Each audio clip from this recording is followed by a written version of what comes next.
Ya, sedikit saja tambahan untuk Gadamer. Jadi berkaitan dengan di awal yang saya uraikan waktu itu,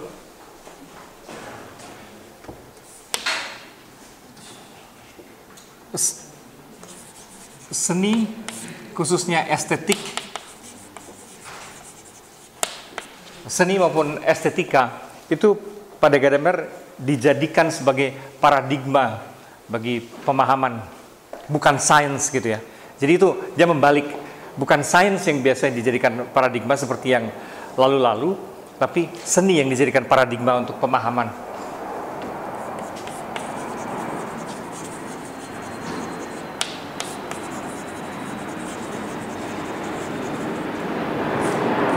Tafsir.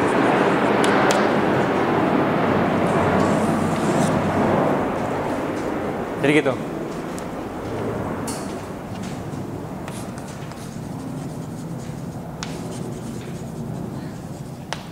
Kan di bukunya Truth and Method itu dia justru mempersoalkan kenapa selama ini pemahaman didominasi oleh sains gitu kan ya.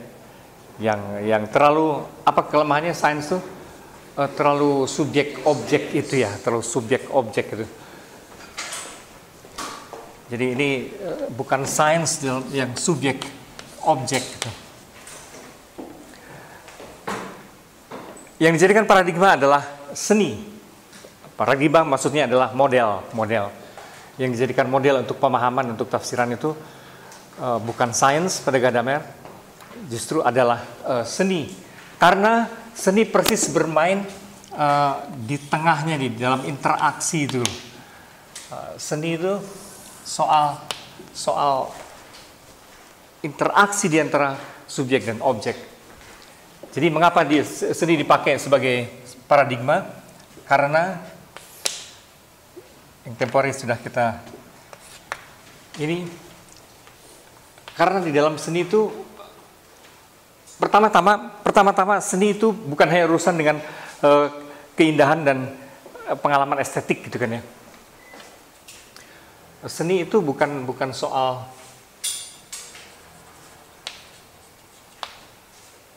pengalaman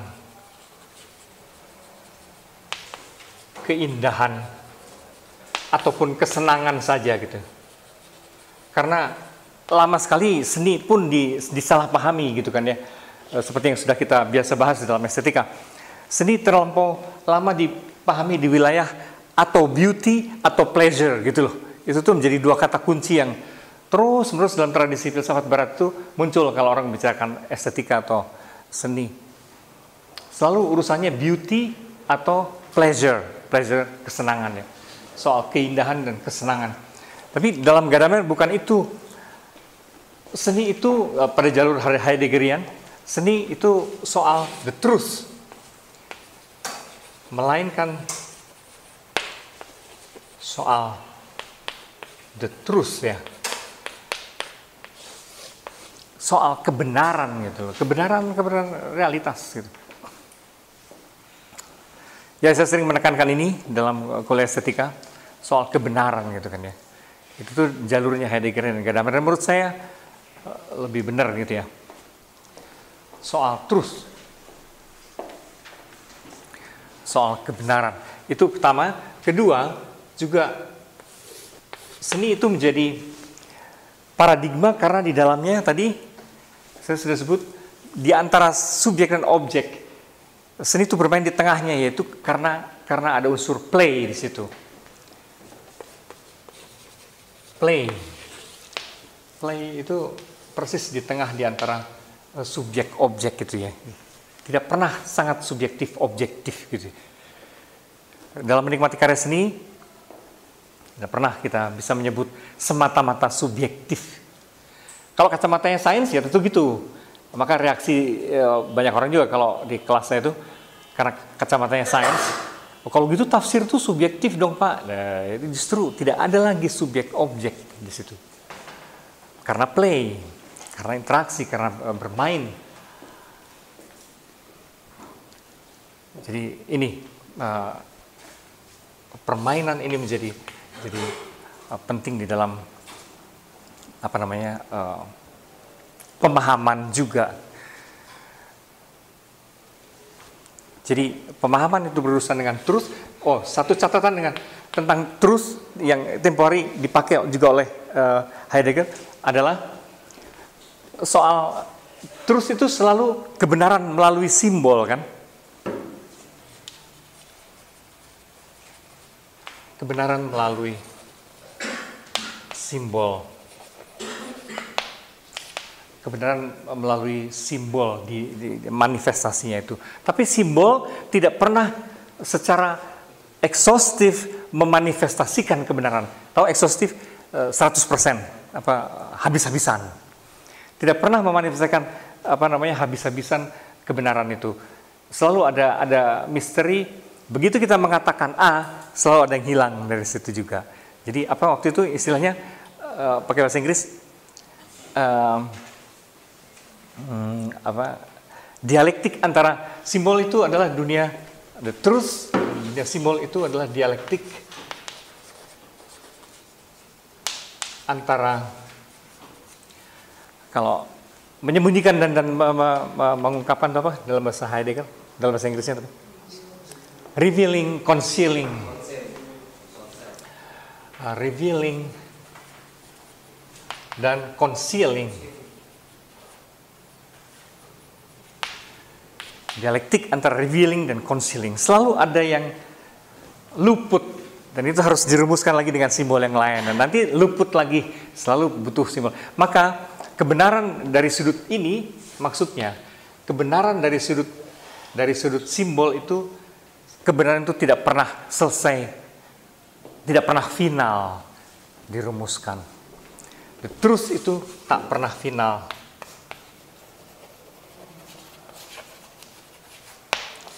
Kebenaran itu tidak pernah final, tidak pernah begitu definitif, gitu ya. Sekali kebenaran itu A, maka semua yang bukan A salah. Gitu. Itu enggak gitu.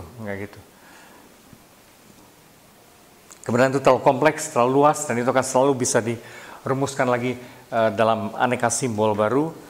Pada saat yang sama, begitu kita rumuskan dalam simbol, kita selalu melihat ada yang lebih dari itu, gitu. Terus gitu. Itu barangkali keterkutukan manusia kali ya. Keterkutukan manusia. Dia berusaha selalu, dia harus merumuskan. Tanpa itu tidak bisa dimengerti realitas itu. Dia harus merumuskan. Tapi begitu merumuskan, dia tahu selalu ada yang kurang, gitu kan ya. Gitu. Itu kira-kira logikanya Heideggerian dan Gadamerian.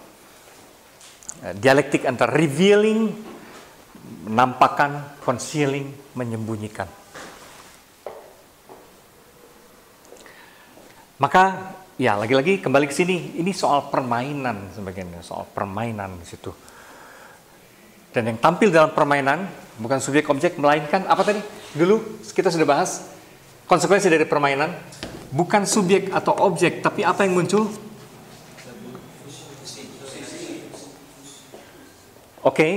Fusi, tapi fusion of horizon, tapi lebih ini lagi apa ya yang muncul, bukan subjek objek. Kalau dalam permainan bola bukan si pemain, tapi justru bukan intensionalitas. Justru kalau intensionalitas itu kan si subjeknya.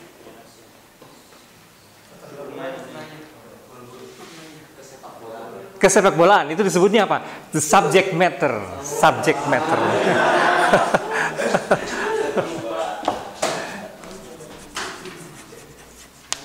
Subject matternya. Ingat-ingat ini kata-kata kunci yang saya kalau belajar kan gitu, kata kuncinya yang langsung mesti ditangkap dan ingat-ingat.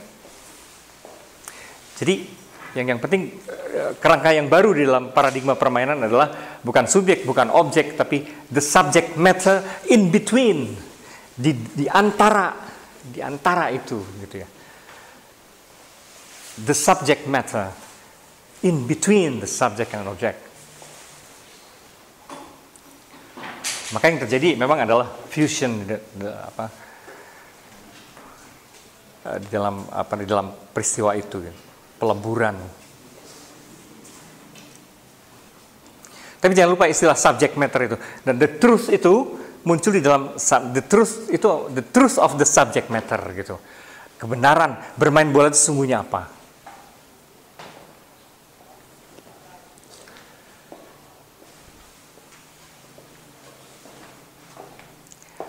Dan itu tidak pernah final, karena begitu kamu nonton main bola lagi, atau bahkan ikut bermain lagi, muncul sisi baru lagi dari kebermain bolaan, gitu kan.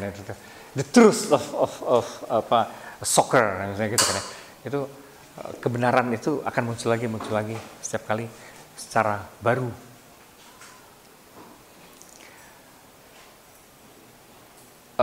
Jadi konkretnya, kalau kita membaca sebuah teks, membaca pertama kali yang muncul lain lagi gitu kan ya. Membaca yang kedua kali lain lagi kebenarannya. Membaca ketiga kali lain lagi kebenarannya. Itu semua playful.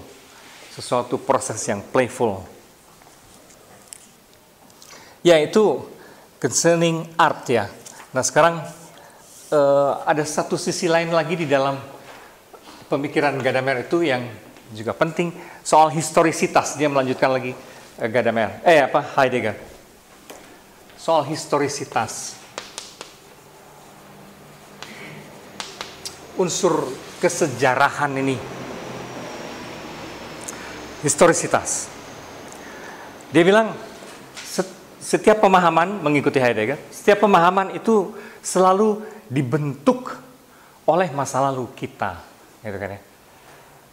Maka kita bicara kalaupun sejarah itu sejarah yang efektif, bukan semata-mata sejarah dari zaman dulu yang sudah tidak terjadi lagi. Sejarah selalu sejarah yang efektif, yang membentuk kita sekarang. Artinya ikut menentukan kita sekarang. Itu historisitas, itu yang disebut sebagai efektif history. Ini juga kata kunci, jadi harap kamu tuh kalau mencatat kata kuncinya harus dilingkari merah atau apa, pokoknya supaya jelas bahwa itu, gitu ya. Dan itu yang mesti diingat. Effective history. History itu effective history dalam arti sejarah yang tidak pernah berlalu begitu saja, itu tuh nggak pernah. Belong simply to the past, itu tuh nggak pernah, gitu kan ya.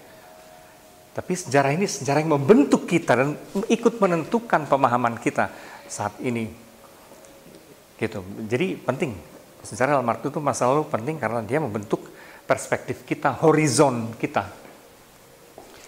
Membentuk, dalam bahasa Heidegger yang juga dipakai oleh Gadamer, membentuk the world kita.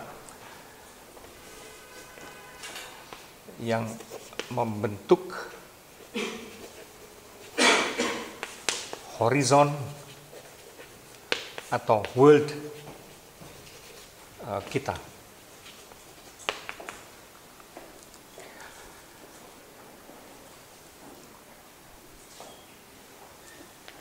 Anak-anak yang studi filsafat, bagaimanapun juga world-nya itu ikut dibentuk oleh Aristoteles, Plato, dan semua kayak gitu-gitu yang sudah di kuburannya juga kali tulangnya juga hilang kali ya, gitu. Tapi tetap hidup di dalam pikiranmu dan membentuk your world, your specific world. Gitu. Nah, maka history itu tidak pernah sekali lagi sesuatu yang lalu, yang lewat, tapi yang membentuk perspektif kita.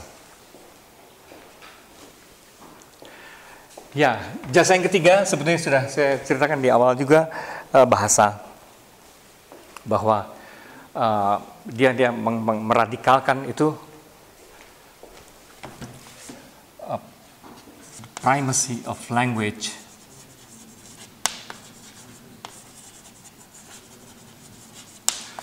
Primacy apa? The primacy of language apa? Primacy? Ya. Keutamaan bukan dalam arti virtue ya. Apa pentingnya, pokok, bahasa sebagai pokok utama gitu. Primacy of language, yaitu waktu itu omongan dia yang terkenal yang memodifikasi omongannya Heidegger. Heidegger bilang language is The house of being. Dan dia bilang, ya, being that can be understood is language. Can be understood is language. Dia bukan mau bilang bahwa sesuatu yang ada di dunia ini hanyalah bahasa. Tidak. Tapi dunia itu sudah selalu ada. Cuman apanya dunia itu, kita anggap sebagai apa dunia itu hanya tampil bagaimanapun melalui bahasa. Ya kita bisa setuju tidak setuju sih, benar nggak sih gitu ya. Pemahaman kita mengenai apanya dunia sudah selalu ada, kita juga selalu ada. Tapi apa dunia itu, nah itu baru tampil, kata dia, melalui bahasa. Benar nggak sih? Kok dia sangat logosentrik, gitu ya, sangat berpusat pada bahasa gitu kan. Dia bilang kalau urusannya adalah pengertian dan pemahaman, maka tidak ada lain selain lewat bahasa. Benar nggak sih?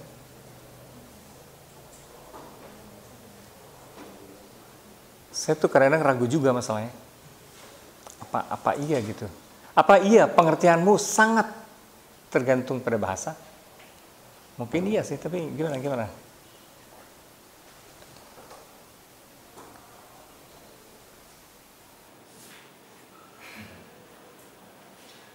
Kalau pengertiannya dianggap sebagai sebuah common sense, artinya pengertian yang dipahami oleh banyak orang, mau tidak mau jalurnya lewat bahasa. Tapi jika pengertian ini artinya bebas dimiliki oleh tiap orang, bisa berbeda-beda, itu tidak apa-apa, maka bahasa tidak terlalu menentukan. Orang bisa paham lewat musik, lewat lukisan dan lain-lain. Ya, setuju. Ya, sih. Dalam arti bahasa menjadi penting ketika melibatkan banyak orang gitu. Ada faktor bahwa pengertian itu lantas mesti dikomunikasikan gitu kan ya. Mesti dikomunikasikan, entah nanti menghasilkan agreement atau disagreement, common sense ataupun apalah, agree to disagree, zaman sekarang tuh suka ngomong gitu ya. Perbedaan ataupun kesamaan. Artinya sejauh menyangkut unsur komunikasi di dalamnya, pengertian itu, pemahaman itu, maka bahasa memang penting. Nah, saya setuju itu. Tapi kalau pengertian personal, kan tidak selalu ditentukan oleh bahasa ya. Sejauh kamu tidak ada beban untuk mengkomunikasikannya gitu. Ya kamu merasa ngerti. Atau jangan-jangan kamu juga mengerti tapi hanya merasa ngerti. Sebelum dirumuskan dalam bahasa, sebetulnya kamu statusnya juga as if you have understood. Padahal kamu, you don't really understand. Benar nggak ya? Sejauh belum dirumuskan dalam bahasa, sebenarnya kamu juga belum seperti ngerti, tapi sebetulnya nggak ngerti gitu. Setuju nggak? Kan orang suka gitu ya, seperti ngerti. Kayak kuliah ini juga gitu kan. Kamu, oke. Pas ujiannya, apaan nih?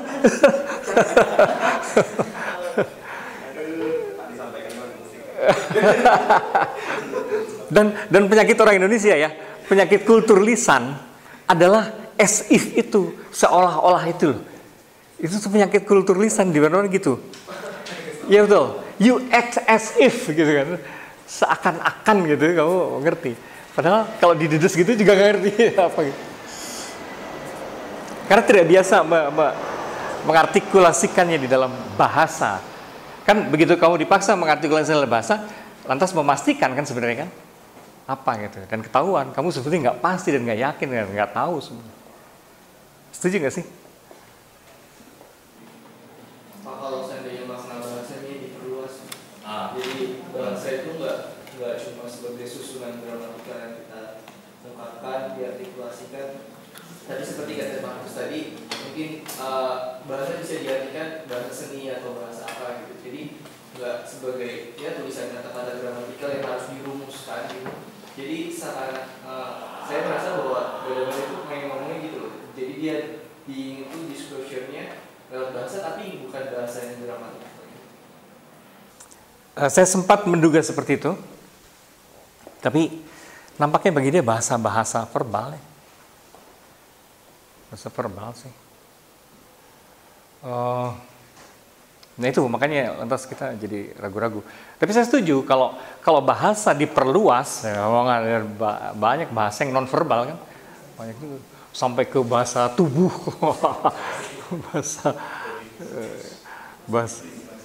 bahasa bunyi, bahasa isyarat ini. Dan de facto dalam kenyataannya memang kita memahami banyak hal melalui aneka bahasa itu kan ya. Sebenarnya dalam pengalaman konkret kita tidak pernah sangat terbatas hanya pada bahasa verbal kan. Hanya kalau ke soal kejelasan memang kita bisa memahami banyak hal lewat bahasa gambar, bahasa tubuh, bahasa wajah, apapun. Seperti kalau kita nonton film. Tapi seringkali juga yang namanya pemahaman, kalau kita bisa nonton film, seringkali nggak jelas loh. Kita seperti memahami, and you feel as if you get something di situ, bahwa dapat sesuatu. Tapi itu baru menjadi jelas ketika ngobrol, ketika diskusi sama teman-teman, baru kita ngerasa bagian tertentu itu kita nggak gitu ngerti loh sebenarnya, bagian apa dan kayak gitu-gitu. Dan menjadi lebih jelas juga apa yang mengena pada kamu, yang mengesankanmu, apa, mana yang tidak mengesankan. Sebelum kamu mengucapkan itu dalam bahasa verbal, tetap sebenarnya kayak samar-samar, yang ada tuh perasaan rada abstrak. Jadi makanya kalau habis nonton film, pas baru keluar terus langsung ditodong dengan diskusi, biasanya orang agak susah gitu kan. Gimana film itu? Bagus sih, ya, paling umum sekali gitu kan ya. Bagus sih, tapi bagusnya tuh apa persisnya? Nah itu baru akan muncul di dalam diskusi. Entah alurnya, entah karakternya, entah apa. Kalau dari sudut itu, saya kira Gadamer tuh ada benernya gitu. Sesuatu baru, benar-benar naik ke kesadaran yang gamblang ketika dibahasa verbalkan. Kayaknya. Pengalaman-pengalaman dalam seni, dalam apa, menurut saya, karena ini sedang bicara pemahaman yang betulan ya, pemahaman. Ya tadi bahasa bisa diperluas, tapi pemahaman juga bisa diperluas sebenarnya. Mengerti dalam arti apa nih? Nah gitu kan ya.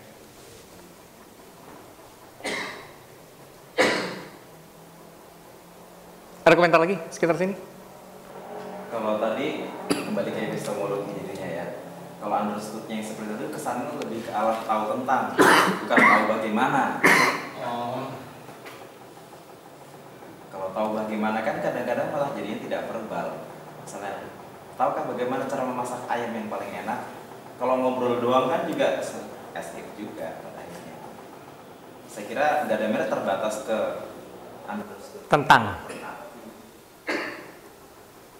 Menarik. Mengerti tentang. Mengerti, jadi understand about something, bukan on how.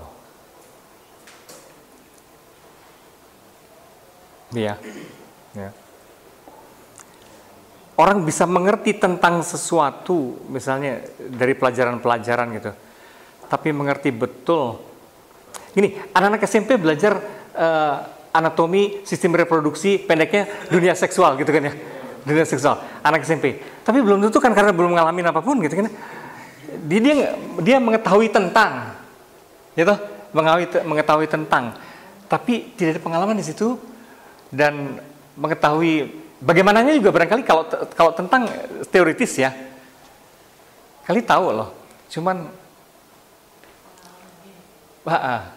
apa yang membedakan pengetahuan dan pengalaman? Mengerti dari pengetahuan, mengerti dari pengalaman. Apa ya bedanya?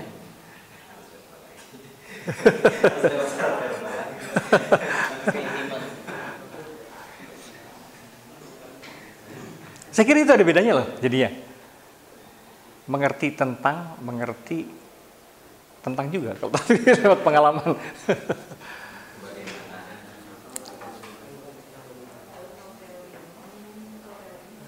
Memang kita lagi maksa memverbalisasi nih gitu ya. Hal-hal yang barangkali susah diverbalisasi. Tapi dunia pengetahuan itu gitu, asal tahu ya, dunia filsafat yang namanya diskursus. Nah itu bedanya dunia filsafat barat yang dikembangkan oleh filsafat barat dengan filsafat ala non barat gitu yang seringkali betul-betul wisdom di situ ya, yang seringkali tak terverbalisasikan. Nah, filsafat barat tuh ada kekuatannya sekaligus kelemahannya barangkali bahwa itu mesti diwacanakan gitu ya, diverbalisasikan.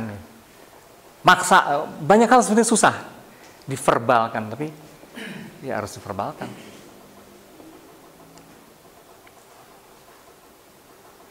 Ya ini PR nanti bisa dipikir-pikir karena memang pengertian tuh ternyata juga tidak sederhana yang dikira ya.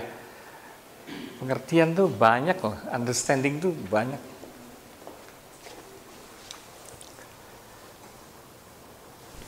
Oke. Nah, sekarang kita bergeser itu Gadamer, sekarang kita masuk ke Paul Ricoeur.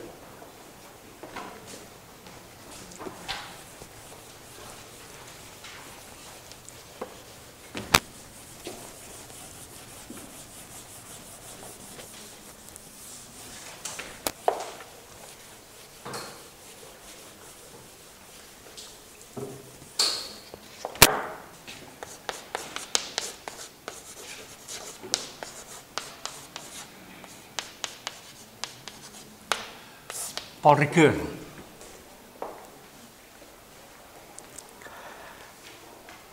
Ini buku karya tulisan-tulisan yang sangat sulit dan sangat berputar-putar. Paul Ricoeur itu karena dia maunya mengambil inspirasi dari segala wacana, segala wacana verbal yang pernah ada gitu. Untuk merumuskan kembali sebetulnya hermeneutik itu apa.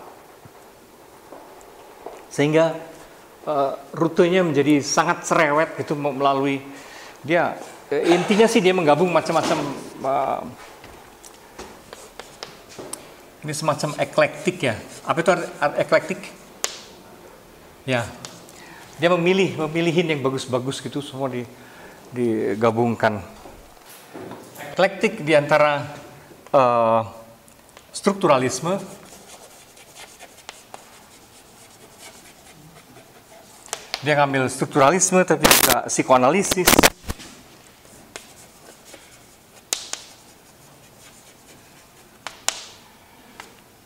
lantas linguistik,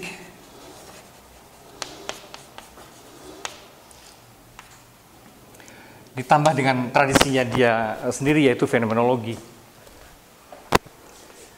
hermeneutik.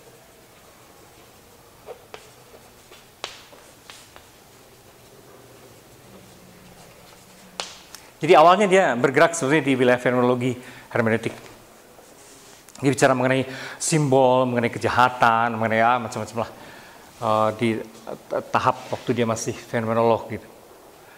Tapi lantas ketika mau memperdalam hermeneutikanya dia menggabungkannya dengan macam-macam itu strukturalisme, psikoanalisis, linguistik. Ya, ada beberapa hal saja yang saya akan highlight.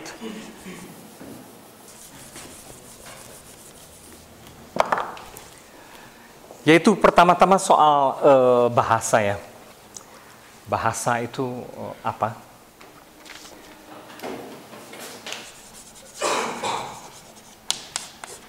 Bahasa pada pada Ricoeur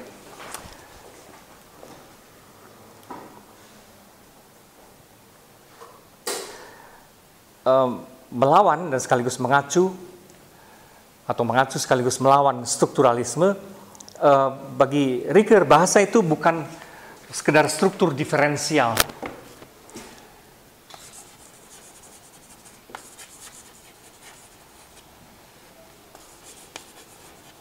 Struktur diferensial. Kalau dalam strukturalisme itu bahasa itu struktur diferensial. Apa artinya diferensial? Pembedaan, struktur pembedaan. Yang struktur yang maknanya itu dibentuk karena pembedaan. Jadi misalnya gini, kalau menurut strukturalisme, misalnya ini kita anggap sebagai kalimat nih ya, sebagai kalimat.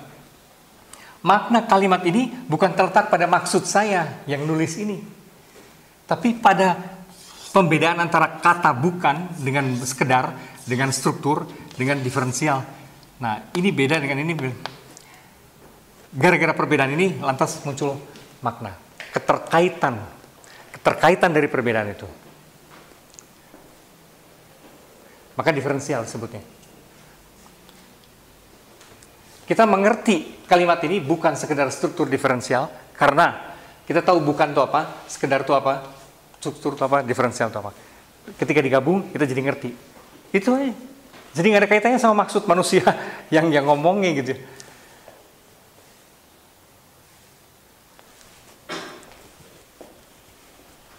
Bukan struktur, jadi bahasa kalau bagi Ricoeur, kalau bagi strukturalisme memang sekedar struktur diferensial. Bagi Ricoeur tidak. Bukan sekedar struktur diferensial, melainkan juga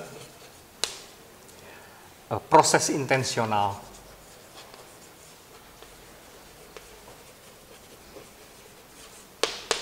Proses intensional. Nah ini maksud saya juga ikutan dong di situ, gitu. Nggak bisa gaya strukturalisme gitu. Semuanya tuh bicara sendiri gitu kan ya. Bahasa, buku itu bicara sendiri, kalimat tuh bicara sendiri. Dan dibantu oleh kamus, dia akan bicara sendiri. Contoh paling ekstrim dari praktik, dari gaya berpikir seperti ini adalah apa? Kalau kamu menerjemahkan pakai Google. Nah, itu dia. Oh iya, kan cuma menggantikan kata-kata per kata kan. Seringkali jadi, kemarin baru ada yang menerjemahkan itu, before the tribunal gitu. Di situ harusnya di hadapan tribunal gitu kan ya. Tapi di situ jadi sebelum tribunal gitu, lain sekali gitu ya. Before itu kan ada dua artinya. Di hadapan tribunal atau sebelum tribunal jadi aneh sekali. Maka saya selalu kalau baca paper tugas-tugas mahasiswa, kalau ada terjemahan-terjemahan yang aneh gitu, nah sudah hampir pasti itu. Itu dibantuin sama Om Google. Itu.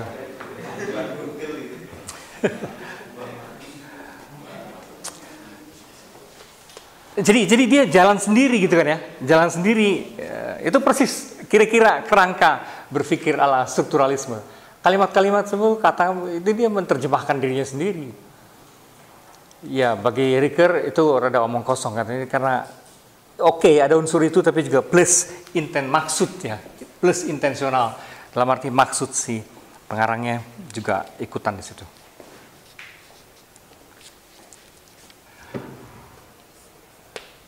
Maka dalam bahasa ada dua unsur di situ, yaitu ada sistem dan ada wacana. Plus wacana. Sistem ada wacana. Sebenarnya ini biasalah ya. Dalam bahasa strukturalisme pernah dengar yang satu sistem, bahasa itu sebagai sesuatu yang bisa diajarkan, disebutnya lang. Ya, yang satu lagi parol. Gitu, parol itu dalam ujaran, dalam omongan, dalam ketika digunakan. Ya memang berbeda gitu. Yang satu misalnya bahasa Indonesia sebagai sistem, di situ ada ejaan yang benar, ada gramatika yang benar sebagai. Tapi kalau sebagai cara bicara kita dalam praktik, wah kan berantakan. Sistem dan wacana. Tapi lebih lanjut, dia bilang ini, sistem dan wacana itu maksudnya proses ya. Wacana itu maksudnya dalam arti yang proses. Ketika dipraktekkan gitu. Sistem dan proses. Nah, dia bilang bahwa struktur tanpa proses itu mati, kata dia.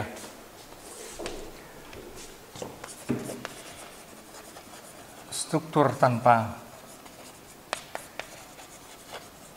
proses mati. Struktur tanpa sistem tanpa proses itu ya, struktur sistem sama. Struktur tanpa proses mati, proses tanpa sistem atau struktur kacau. Proses tanpa struktur kacau. Jadi dia sekaligus mengkritik strukturalisme.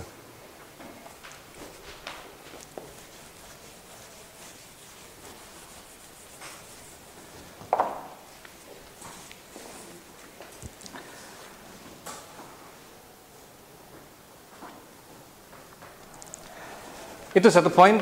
Kemudian yang poin yang berikut adalah bahasa. Bahasa adalah juga mediasi antara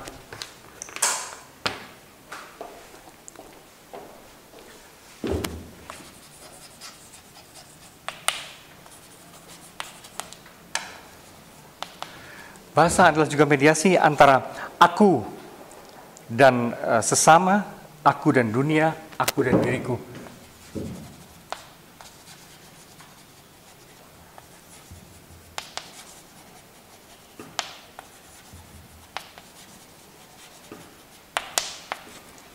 Aku dan diriku. Kalau aku dan sesama itu dia sebut sebagai komunikasi. Nah ini lumayan menarik.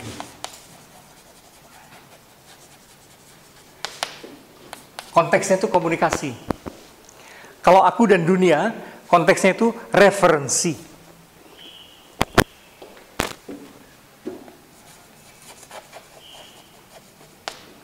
Kalau aku dan dunia, konteksnya adalah referensi. Itu soal acuan ya. Kalau aku dan diriku, konteksnya adalah refleksi.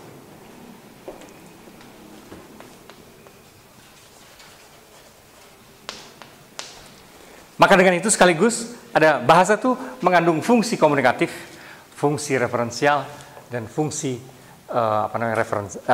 reflektif.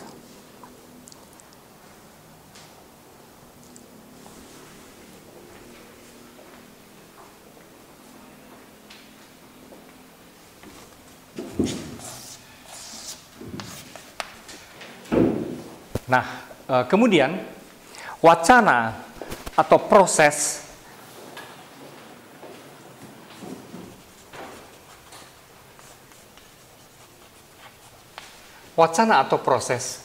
sebetulnya adalah dalam ini semua sebetulnya bahasa itu sebagai sistem baik untuk komunikasi, untuk referensi dan sebagainya, sebagai sistem bahasa itu terbatas.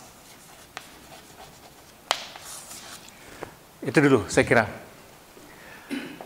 Bahasa itu sebagai sistem selalu terbatas, tapi ketika kita gunakan dalam praksis berbahasa, atau ketika kita masukkan dalam wacana menjadi proses ke dalam parol, maka di situ wacana atau proses adalah penggunaan tak terbatas atas sistem yang terbatas.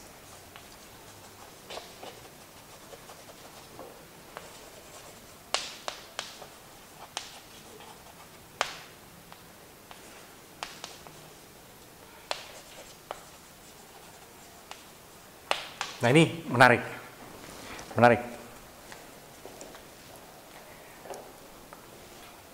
Sebetulnya menurut saya, ini kritik. Kalau pada Ricoeur, terutama tekanannya pada wacana, dalam arti diskursus ya, wacana artinya tulisan prosaik, kesan saya, tulisan prosaik, Padahal kalau menurut saya, penggunaan lebih tak terbatas lagi terletak pada penulisan puitik loh. Gimana? Prosaik itu gimana pun, ya gimana ya? Prosaik itu kan. Tapi penulisan puitik itu tiba-tiba lebih membuka lagi bahasa menjadi ke kemungkinan-kemungkinan yang tanpa batas sebenarnya menurut saya. Penggunaan tak terbatas, sistem yang terbatas. Oh, bahkan saya bisa merumuskan ini. Puisi adalah penggunaan tak terbatas atas sistem yang terbatas. Itu menurut saya bahkan lebih tepat itu. puisi adalah penggunaan tak terbatas atas sistem yang serba terbatas. Tapi ya pada Ricoeur itu wacana, proses.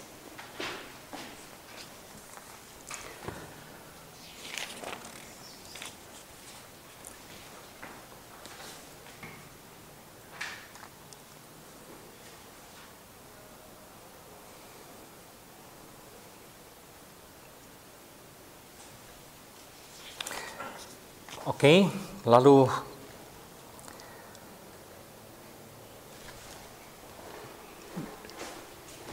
bagaimana sekarang ketika menjadi teks ya?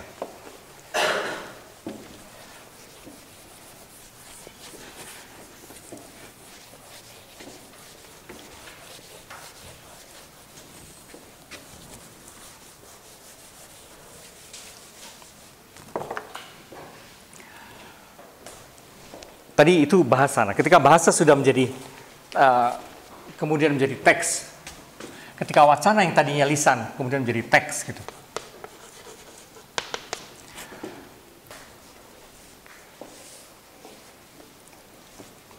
Apa yang dia pikirkan gitu? Pertama-tama transisi dari lisan ke teks itu tuh kalau dalam bayangan dia mengalami melalui 3 tahap. Dari wacana,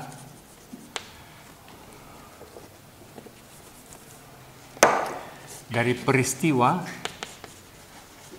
ke wacana dalam arti ini, wacana dalam arti lisan, ke teks tertulis. Itu ada 3 tahap dalam bayangan dia. 3 tahap yang dia sebut tahap mimesis ya. 3 tahap mimesis. Kenapa? Ketawa?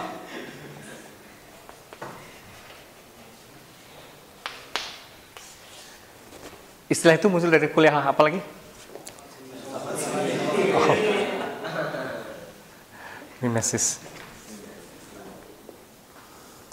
Ya, mimesis. Tapi dalam arti yang agak spesifik pada Paul Ricoeur. 3 tahap mimesis. Tahap yang pertama atau mimesis 1. Mimesis 1 yang dia sebut sebagai prafigurasi. Prefiguration,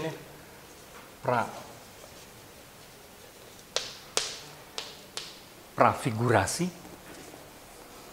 itu adalah tahap ketika peristiwa masih tetap peristiwa.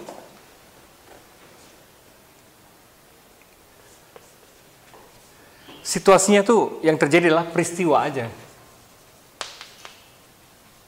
Kalau tempo hari saya cerita mengenai diary Anne Frank, gitu, Anne Frank. Waktu itu yang terjadi adalah Anne Frank ngalamin itu aja, gitu loh, ngalamin ketika peristiwa yang terjadi, peristiwa itu belum difigurasikan, belum dirumuskan, belum diartikulasikan di dalam secara verbal di dalam buku harian dia. Dia ngalamin aja peristiwa bagaimana dia ngumpet dan seterusnya, orang-orang SS dari Nazi, tentara-tentara Nazi datang dan segala macam itu peristiwa.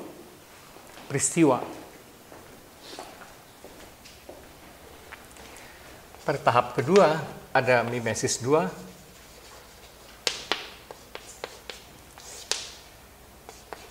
Konfigurasi.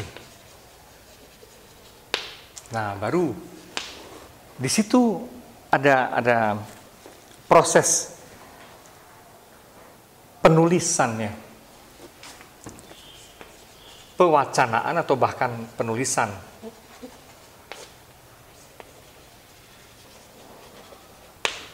Pewacanaan atau penulisan. Dalam kasus Anne Frank, dia menuliskan buku harian tentang peristiwa tentang pengalamannya dia.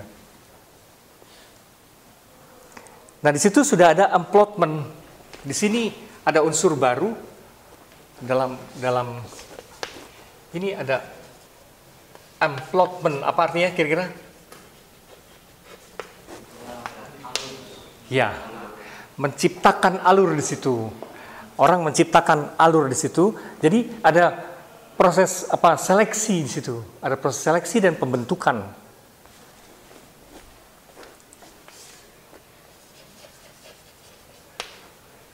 Proses seleksi, pembentukan.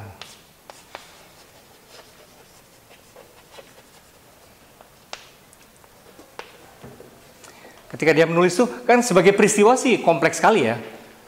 Kebayang nggak? Ketika dia menulis buku harian, banyak hal yang tak tertulis dong, yang luput dituliskan. Apalagi kalau sudah berjarak gitu ya, sudah setelah beberapa waktu dia baru nulisnya gitu kan. Wah, udah banyak yang lupa pasti unsur-unsurnya di situ.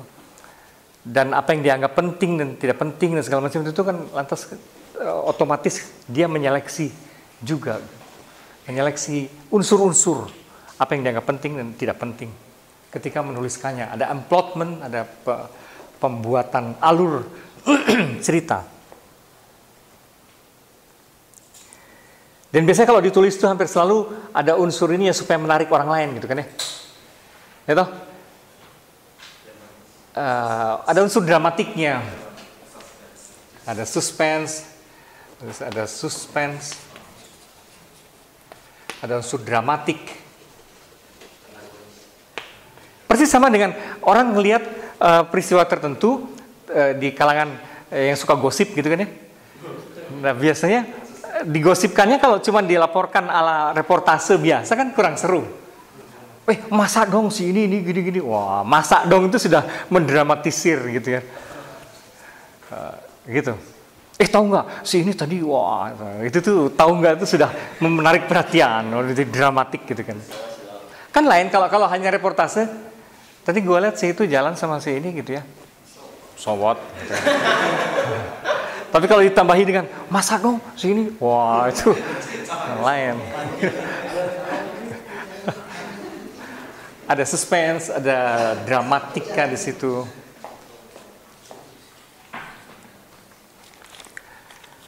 Ada tegangan-tegangan yang sengaja dibuat gitu ya. Ini suspense itu maksudnya tegangan-tegangan yang sengaja diciptakan. Nah itu terasa sekali kalau dalam penulisan sejarah. Dalam penulisan sejarah itu kalau sekedar datar kayak laporan gitu ya, enggak menarik dan karena orang tuh ketika menuliskan masa lampau dalam bayangannya ini akan dibaca orang juga gitu. Jadi selalu ada tegangannya, ada perang-perangnya, ada konflik gitu kayak gitu-gitu. Terus ada unsur pendeknya dibuat-buat. Ada unsur dibuat-buat di dalam Mimesis 2 itu bagaimanapun. Ada unsur dibuat-buat.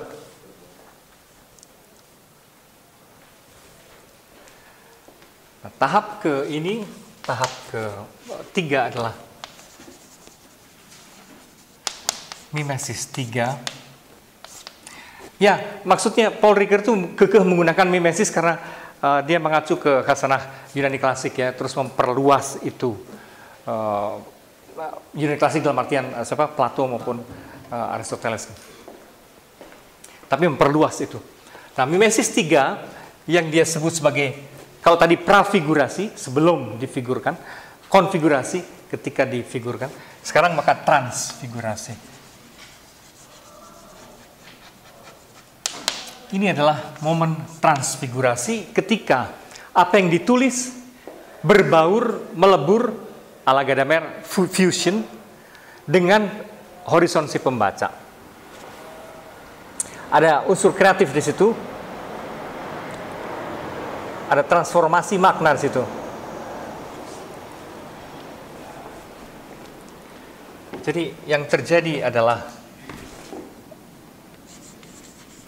transformasi makna.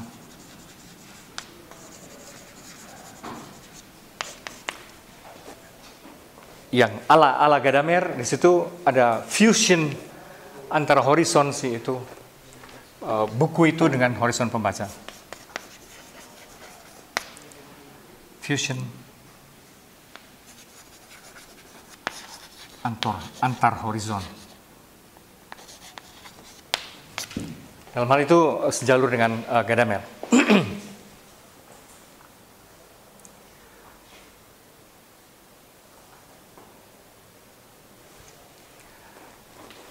Dan yang terjadi di sini adalah bukan saja ini transformasi timbal balik, bukan saja si teks mengalami perubahan pemaknaan oleh si penafsir, tapi juga diri si penafsir mengalami perubahan makna gara-gara si teks. Gitu. Jadi ada transformasi timbal balik. Sebetulnya ini transformasi timbal balik.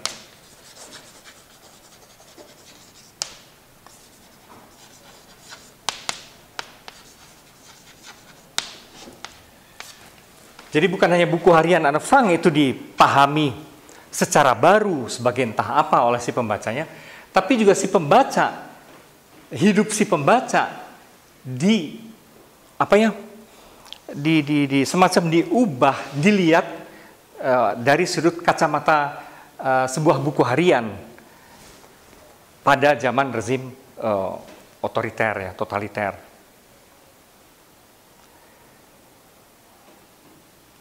Persis kalau kamu nonton film kayak Schindler's List ketika menonton Schindler's List tentang Hitler juga kan, tentang Nazi juga gitu. Caramu memaknai film itu mengubah hakikat si film itu. Tapi sekaligus film itu juga menyadarkan kamu, mengubah hidupmu, memberi klik kesadaran baru bahwa ada orang dalam sejarah kayak Hitler gitu kan ya, yang ternyata bisa begitu sewenang-wenang terhadap orang lain. Nah, kita juga diubah. Apakah saya juga punya kemungkinan yang sama berlaku sewenang-wenang terhadap orang lain gitu kan ya. Nah, itu jadi diubah. Transformasi timbal balik. Maka kata Ricoeur dari sudut ini, membaca teks berarti membaca diri pada akhirnya.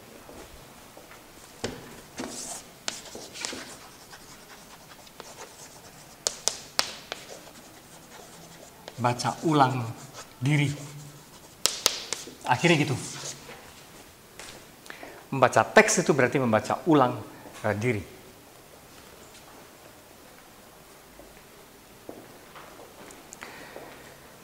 Jadi dunia kita seperti dilihat kembali melalui dunia si teks gitu kan ya.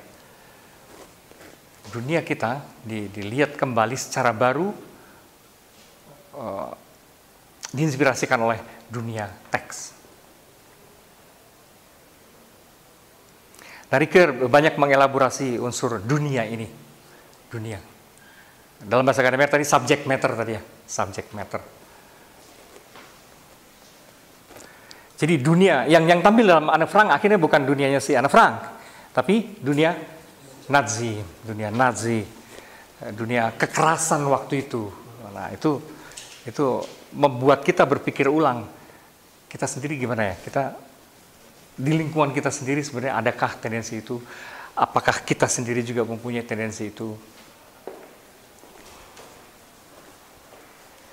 Jadi membaca teks berarti membaca ulang diri. Nah, ini menarik karena dalam bahasa Sunda itu ada peribahasa, bukan peribahasa, ada kayak prinsip ya, kalau orang belajar itu, orang tuh belajar ya, untuk apa? Akhirnya ngaji diri katanya. Ngaji diri. Itu bagian dari kearifan Sunda yang menarik. Artinya kita mempelajari segala hal yang di luar itu sebenarnya akhirnya untuk mengaji diri. Untuk mengkaji diri ya. Mengkaji. Membaca ulang diri. Membaca teks berarti membaca ulang diri. Baik, lantas sampailah kita juga ke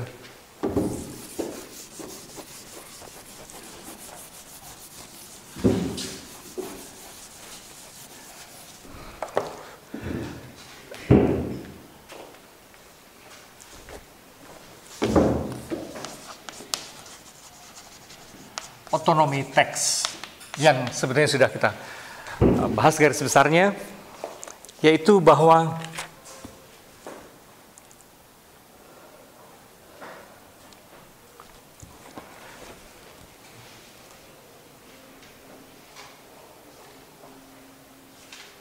Oh ya, sedikit tambahan pada yang sebelah sini nih. Karena itu pada Ricoeur tekstualitas itu menjadi paradigma tindakan.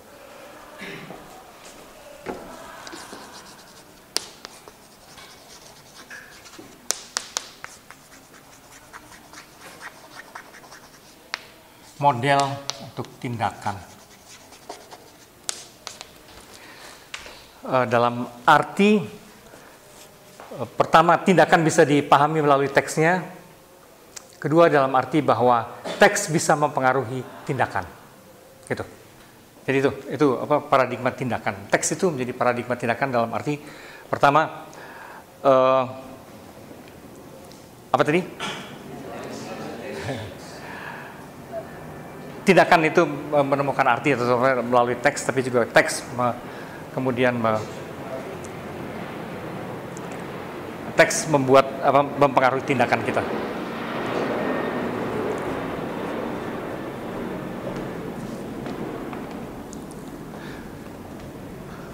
Oke, itu satu hal. Kemudian soal otonomi teks, karena ini juga yang menjadi menonjol pada Paul Ricoeur. Ya, ketika sudah menjadi teks, ketika wacana, ketika peristiwa sudah melalui proses mimesis, 3 mimesis ini kemudian menjadi teks, lantas dia bersifat publik dan karena itu menjadi otonom. Otonom, barangkali kita perlu mengulang lagi sedikit.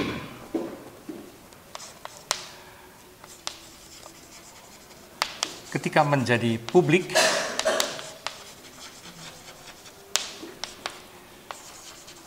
teks itu otonom terhadap si pengarang, tapi juga terhadap konteks aslinya,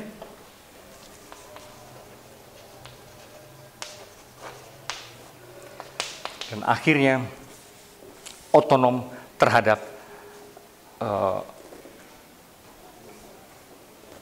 publik asli, bukan konteks. Publik asli, konteks asli itu agak beda dengan publik asli. Konteks itu bisa konteks kultural asli ya, konteks atau kultur aslinya. Nah, yang pertama ini terhadap si pengarang. Kenapa? Beberapa argumentasi yang ditampilkan oleh Ricoeur adalah,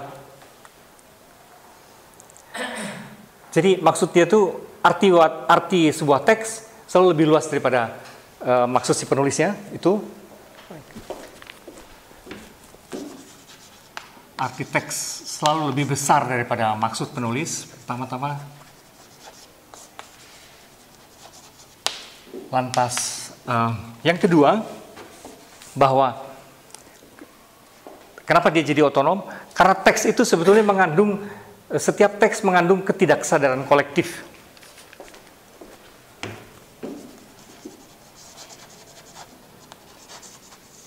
Mengandung ketidaksadaran kolektif.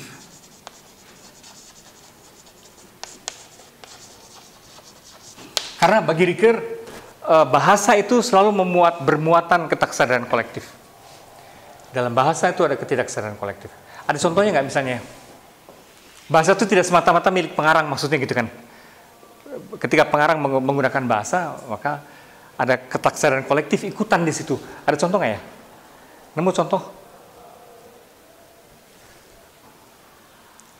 Bahwa dalam bahasa ada ketidaksadaran kolektif.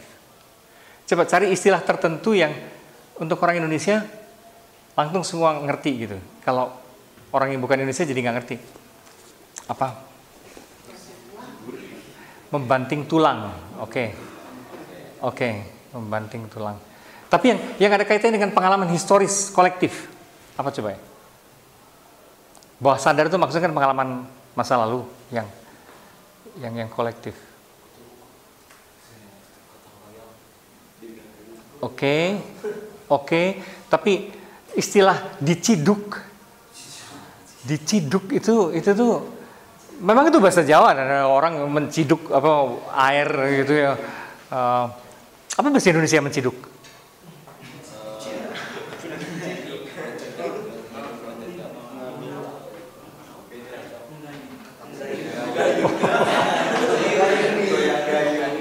Menggayung. Ya, kata itu menjadi sangat spesifik karena bermuatan kenangan memori tahun-tahun 65-an gitu ya, ketika banyak tokoh-tokoh yang dituduh sebagai PKI kemudian dipenjarakan, ya toh. Jadi ini tidak lagi denotatif semata-mata kata diciduk itu. Bukan hanya arti yang netral, karena di situ ada kaitannya dengan momen-momen traumatik dalam sejarah bangsa Indonesia. Diciduk, terus apa lagi? Sejenis itu.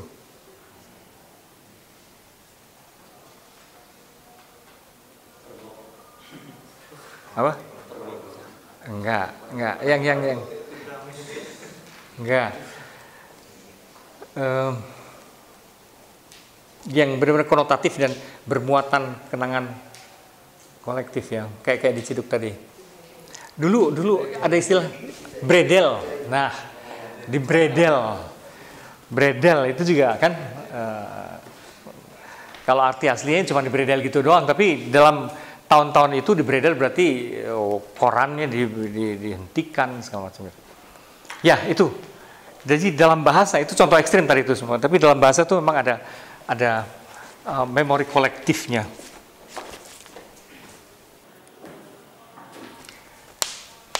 Dan akhirnya tadi saya sudah sentil, bahasa itu tak sepenuhnya terkendali oleh si pengarangnya.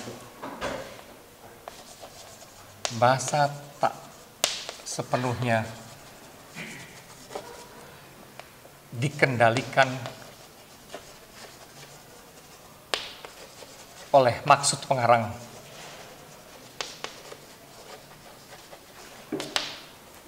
Oleh maksud pengarang. Jadi kalau si pengarang tadi menulis menggunakan kata diciduk ataupun apa tadi, dibredel, untuk pembaca yang nggak tahu konteksnya, dia akan menafsirkan lain kan. Persis seperti tadi Google menafsirkan before the tribunal gitu kan. Dia pikir before itu kan sebelum, ya udah sebelum aja. Bukan, di depannya gitu. Nah itu kayak gitu. Itu nggak terkendali kan oleh si penulisnya. Kita nulis apa dan maksudnya apa, ditangkapnya apa, gitu.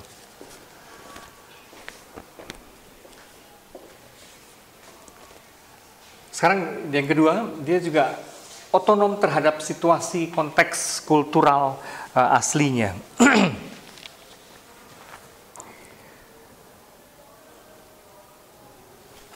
Karena kita tahu di sini bahkan argumentasi Ricoeur, bahkan konteks asli pun adalah rekonstruksi.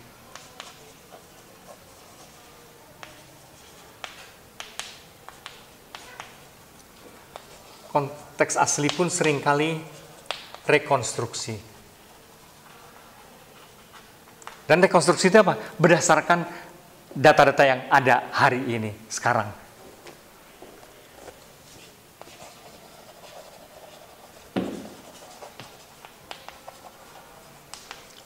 Berdasarkan data-data saat ini. Jadi toh yang disebut konteks asli juga nggak benar-benar asli maksudnya. Seringkali apalagi kalau sudah untuk karya-karya yang sudah berjarak waktu, konteks asli itu tidak sulit sekali membayangkannya sebagai betul-betul konteks asli. Itu semua juga rekonstruksi berdasarkan data-data yang ada saat ini. Yang kedua, argumennya adalah dalam proses membaca, horizon kita tidak pernah bisa hilang juga. Cakrawala pemahaman kita dalam membaca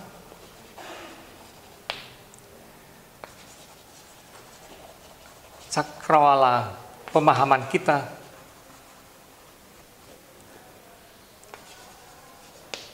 ikut menentukan.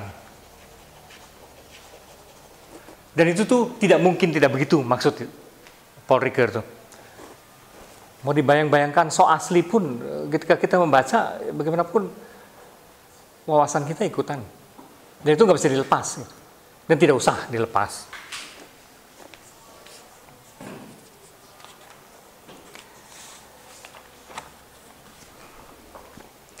Argumen yang ketiga adalah kalaupun kita membaca atau mengambil suatu teks lantas kita baca, umumnya motivasi kita tuh bukan karena teks itu sendiri, tapi karena semacam harapan bahwa kita bakal dapat sesuatu dari situ. Gitu. Jadi motivasi membaca.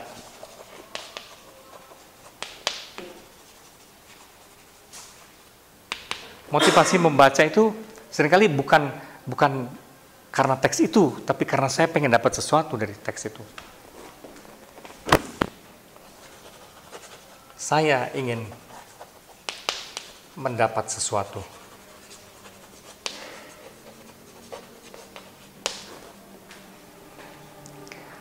Ya, terus kamu bisa bilang, oh iya tapi kan kalau kita cari-cari buku gitu kan pengarangnya siapa, misalnya kan itu juga mempengaruhi. Betul. Tapi kalaupun saya misalnya disebutkan siapa, yang tempo hari saya baru rasa situ ya, Amba karangan Laksmi Pamuncak. Karena sudah ditulis, karena kata orang itu bagus, maka saya beli. Jadi gara-gara itu bagus, maka saya beli. Enggak. Kalau dalam cara berpikir Ricoeur, itu tuh bagus bukan karena dianya bagus, karena kalau bagus saya dapat sesuatu yang bagus, gitu loh. Motivasi itu sebetulnya yang akhirnya ujung-ujungnya kan bukan semata-mata karena Dan Brown atau Laksmi Pamuncak atau Ayu Utami itu bagus, maka kamu beli. Itu penunjang.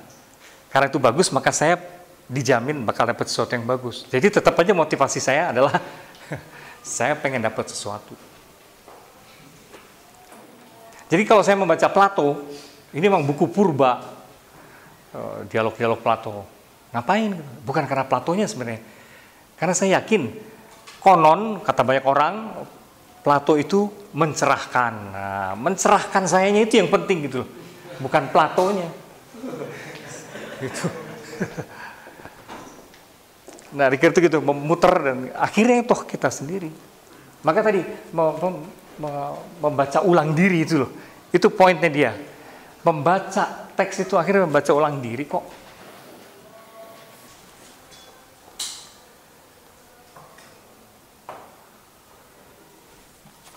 Ya, yang ketiga sih saya kira jelas.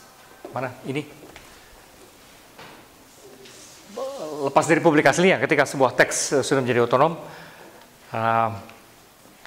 maka fungsi dan nilai teks berubah sesuai publik barunya. Sesuai dengan publik barunya.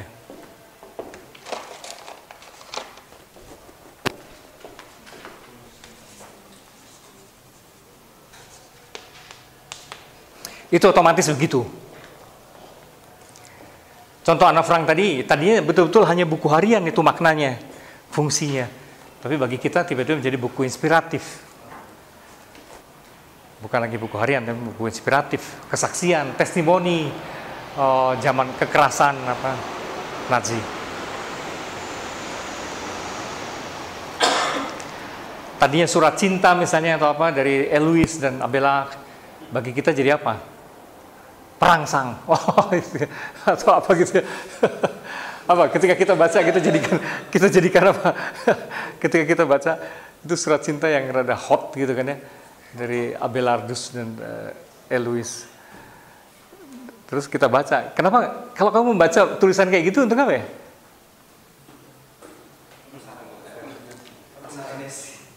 Penasaran bisa. Terus apa lagi? Untuk imajinasi.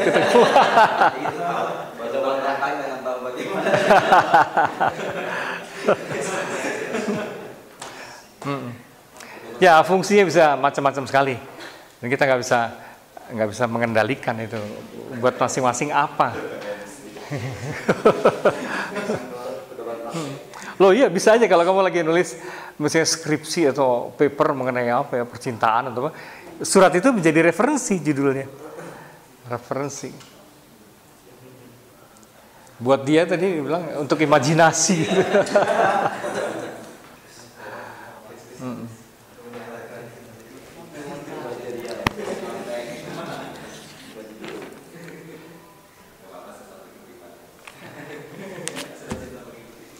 Dengan kata lain, pada titik ini, setiap teks menjadi tawaran kemungkinan baru untuk memahami diri, untuk memahami hidup kita sendiri. Setiap teks pada level ini adalah menjadi kemungkinan tawaran baru untuk memahami kehidupan kita sendiri. Jadi akhirnya misalnya surat cinta Eloise dan Abelard, tidak penting Eloise dan Abelardnya. Tapi untuk kita sendiri, oh percintaan tuh kayak gitu toh, gitu kan ya. Terus barangkali kita ngebandingin sama percintaan kita, percintaan teman kita, gitu. Oh, sebenarnya percintaan itu apa? Jadi itu, teks itu menawarkan kemungkinan baru memahami hidup kita sendiri, pengalaman kita sendiri. Dunianya si teks kemudian menginterupsi, menginspirasi dunia kita.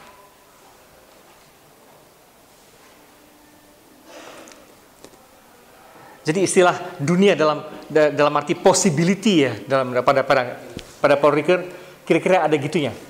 Dunia yang muncul itu menjadi kemungkinan, menjadi possibilities, kemungkinan-kemungkinan baru untuk memahami hidup kita. Itu agak tipikal hermeneutik ya, hermeneutika Ricoeurian, menjadi new possibilities to see and to understand our own lives.